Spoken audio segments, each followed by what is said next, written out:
Hey, Nastassia here, also known as Keto Jamaican Girl. I am so excited to be collabing with my good friend Michelle today over here at Life Adventures and Keto. We are both passionate about incorporating low-carb vegetables in our keto lifestyle. Yes, lifestyle. And if we're going to be maintaining this way of eating, we have to keep it interesting. So today we're going to be sharing with you some delicious keto recipes centered around vegetables but full of flavor. So after you check out Michelle's video, come on over to Keto Jamaican Girl and pick up some more recipes that you can try. I'm looking forward to seeing you there. See you soon.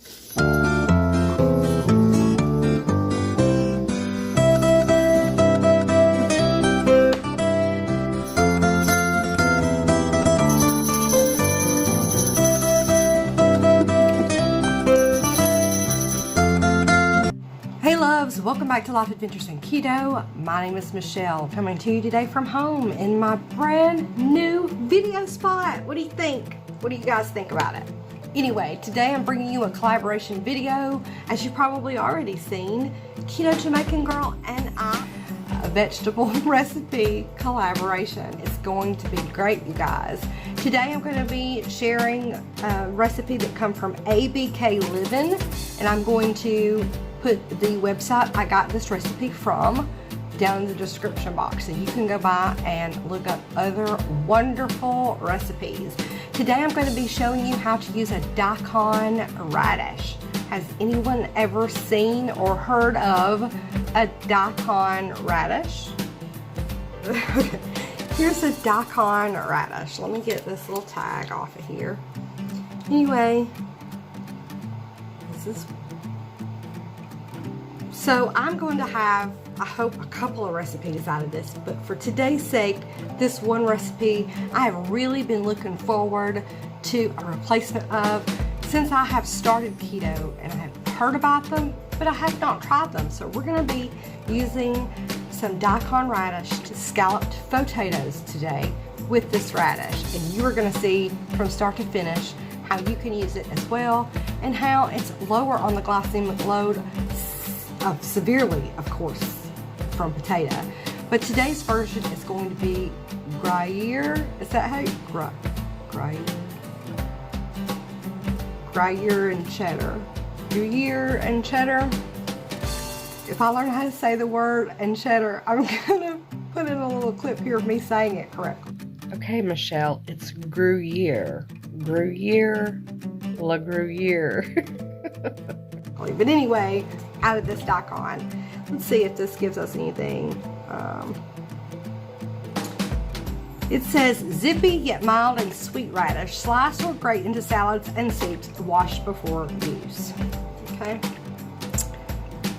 There are several different kinds and colors of this radish, as I have found. The ones I have seen online did not look like this radish of mine that I found at Kroger. But just in case yours doesn't look like this, they have you a handy dandy little tag.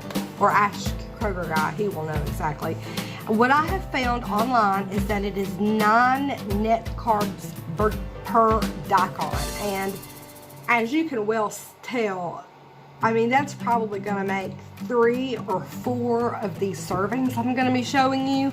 So you're not going to be getting 9 net carbs as one side, as long as you can stop at one of these side dishes, okay? Or 2 maybe, but don't eat all 4, okay? I'm just going to be making a half of a recipe today. It's just me and my household. And as I said, I'm going to be making several recipes later on with this same radish. So come back and see what I can come up with as well for other additional daikon recipes. But let's get into the recipe right now, and I will see you guys when we're done. Okay, you guys, so you want to preheat your oven first to 375 degrees. You want to peel the outside skin off of the daikon radish, wash and cut thinly. They suggest using a mandolin. Now I don't have a mandolin, so I did the best I could with what I had. Okay, so setting a pot on the stove to boil water as I'm finishing up the cutting of this daikon radish. And then you want to take all of the pieces and put them in the boiling water. It says to boil for 8 to 10 minutes until soft.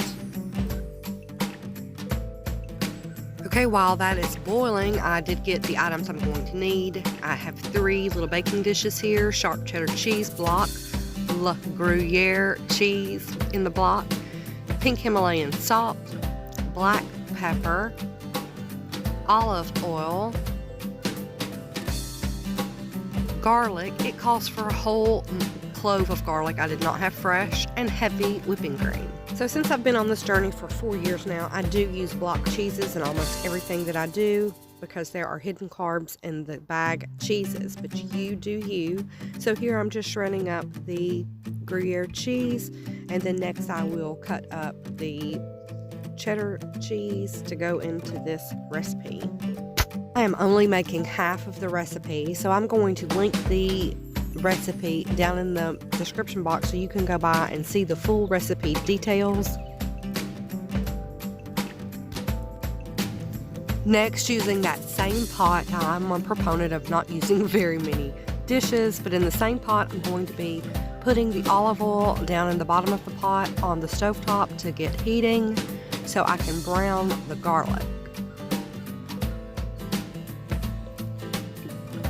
I put 1 tablespoon here in the pan. That's for the full recipe, so I did pour some of that out, but here I'm using the garlic here in the jar that I have, and I'm just going to be browning the garlic, getting the most flavor out of it.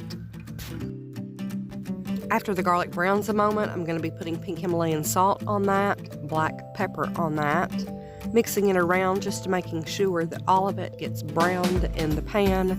It does bring out the garlic flavor when doing this process. So then you have that good and brown. I went ahead and put the Gruyere cheese in first, the cheddar cheese on top of that, mixing it just a little bit. You don't want this to burn, so you want to mix it often, then pouring in the heavy whipping cream. Let that steep a moment in a low boil, and then whisk it with a whisk to incorporate all the cheeses and the flavors together.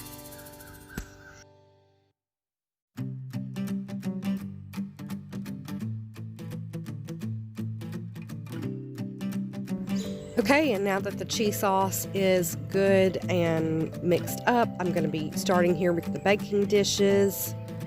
You want to start a layer of the radish, a layer of cheese sauce, a layer of radish, and so on until you fill the containers all the way up.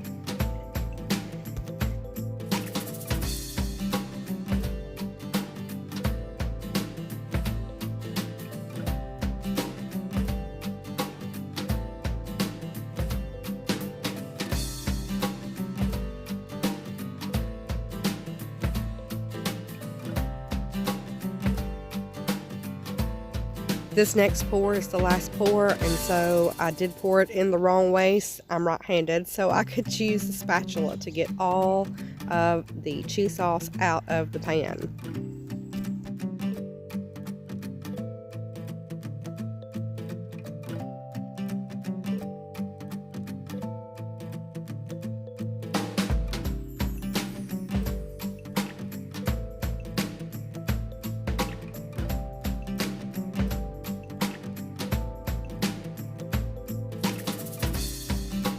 Okay, so after baking, this is what the little fauxtatoes look like, and then it says to broil for 2 minutes, and I broiled it a little too long, so it burnt just a little on the top, but it's mine, and I'm the only one eating it, and I am a part of the Char Club, so it will be just fine. I would pair a keto meatloaf with this side dish. It really did turn out well. Here's a picture of theirs, the ABK Living Scalloped Fauxtatoes, and then here's mine, and here is the macro count for this recipe per serving. So thank you so much for being here today. Okay, you guys, did that look wonderful or what? You guys, I hope you enjoyed it as I did. I really enjoyed making this because I have been mouth-watering waiting for a replacement recipe for scalloped potatoes, and I had never found one. This recipe looked very decadent, and so that is the reason I chose it.